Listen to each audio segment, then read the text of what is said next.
मुहरे नुहे मन भितर जी भगवान को भल पाई थाए ताको ही प्रकृत में भगवान भक्त कुहाए एवं भगवान ताको ही भल पाते। देवर्षि नारदंकर अहंकार झलक भगवान को व्यथित करछि एवं भगवान गोटे परीक्षा नहीं। नमस्कार दर्शक बंधु, गल्पगुच्छर एही पौराणिक अध्याय को आपण मानक स्वागत। देवर्षि नारद केमिति एक भक्त ताहार गोटे झलक देखा मिली आमर यही गल्प मध्यम। दर्शक बंधु, गल्पर आसर भितर आसतु हजि जा। एक दिन देवलोक महामुनि नारद सबुठी घूरी घूरी भगवान नाम जप करथिले। से सदा नारायण नारायण बोली कहूथिले।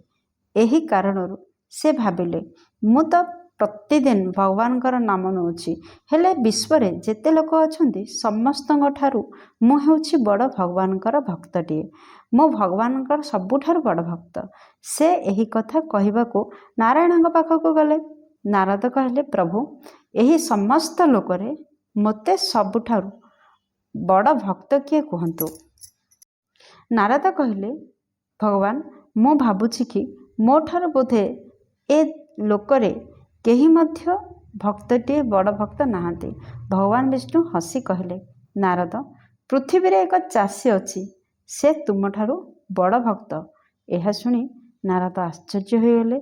एक साधारण चाषी मो ठारू बड़ भक्त किपरि? से भाविले चाषी जन को परीक्षा करिवे।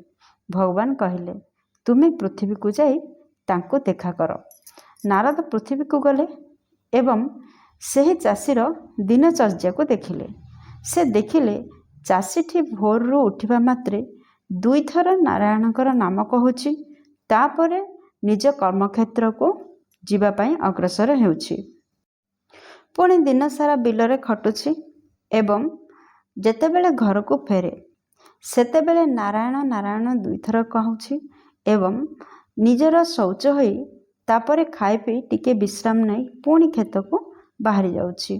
पुणी संध्या बेले घर को फेरी नारायण नारायण दुई थर कही राति हेले खाई पी सोई पड़ुछि। नारद देखिले चाषी जनक दिन रे मात्र 3 थर भगवान को नाम को उच्चारण करिछि। से किपरि गोटे बड़ भक्त होई परिबो? प्रथम रे जेतेबेले कर्मक्षेत्र को जाए, द्वितीय रे जेतेबेले कर्मक्षेत्र रु फेरे एवं संध्या समय रे जेतेबेले कर्मक्षेत्र रु फेरे, एहीपरि 3 थर मात्र दिन रे से भगवान को नाम नेउछि। मु तो दिन राति 24 घंटा भगवान को नाम नेउछि, हेले भल भक्त किए, बड़ भक्त किए? दिन रे मात्र 3 थर नारायण को नाम नै से प्रभुंकर प्रिय हेला किपरि? से तो सारा दिन क्षेत्र रे काम करुछि।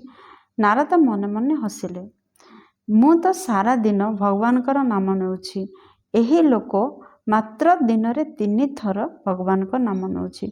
नारद पुणी भगवान पाखक फेरिले एवं चाषी जनक नाँ रे अभियोग देले। भगवान हसिले एवं कहले, नारद तुमे गोटे काम कर। भगवान विष्णु नारद को गोटे छोटिया परीक्षा करने पाई तांको गोटे दीपटिए देले।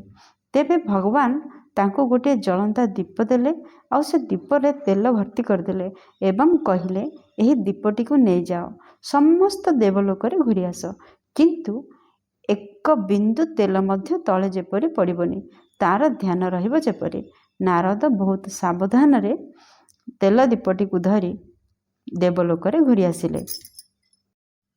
नारद जेतेबेले जलंता तेल दीपटी को धरी देवलोक रे घुरुथिले, से खूब सावधानता रे घुरुथिले। काहेकि ना तेलरू टिके मध्य तले पड़िबा को हेबो नाही, सेथिपाई खूब संतर्पण सहित से देवलोक रे घुरुथिले। जेतेबेले से नारायण पाखक आसिले, नारायण पचारिले, देवर्षि आपण एही समय रे जेतेबेले दीपटी धरी देवलोक रे बुलुथिले, से समय रे तुमे मोर नाम केते थर नेल? नारद लज्जा पाइले, कहले, प्रभु मु एक थर मध्य आपणकर नाम नहीं पारिली नाही, कारण मोर समस्त ध्यान दीपर तेल उपरे थिला। तेबे भगवान कहले, देख नारद, से चाषी सारा दिन परिवार और कामर चिंतारे रही थाए, तथापि दिन को 3 थर मते स्मरण करे। सही भक्ति सत्य भक्ति अटे। ଏହା ଶୁଣି ନାରଦ ନିଜର ଅହଙ୍କାର ବୁଝିପାରିଲେ ଓ ଭଗବାନଙ୍କ ପାଦରେ ନମସ୍କାର କଲେ। ପ୍ରକୃତ ଭକ୍ତି ହୃଦୟରୁ ହିଁ ହୋଇଥାଏ। କେବଳ ମୁହଁରେ ଭଗବାନଙ୍କର ନାମକୁ ଉଚ୍ଚାରଣ କରିଦେଲେ ତାହା ପ୍ରକୃତ ଭକ୍ତି ହୋଇନଥାଏ। ଦର୍ଶକ ବନ୍ଧୁ, ଆଶା କରୁଛି ଭିଡ଼ିଓଟି ବହୁତ ଭଲ ଲାଗିଥିବ। ଯଦି ଭିଡ଼ିଓଟି ଭଲ ଲାଗିଛି ତାହେଲେ ନିହାତି ଭାବରେ ଭିଡ଼ିଓଟିକୁ ଲାଇକ୍ କରନ୍ତୁ, ସାଙ୍ଗମାନଙ୍କ ସହିତ ସେୟାର କରନ୍ତୁ।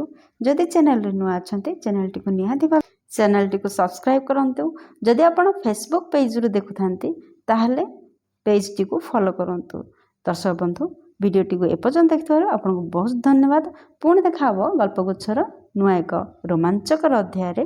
ସେହି ପର୍ଯ୍ୟନ୍ତ ଜୟ ଜଗନ୍ନାଥ।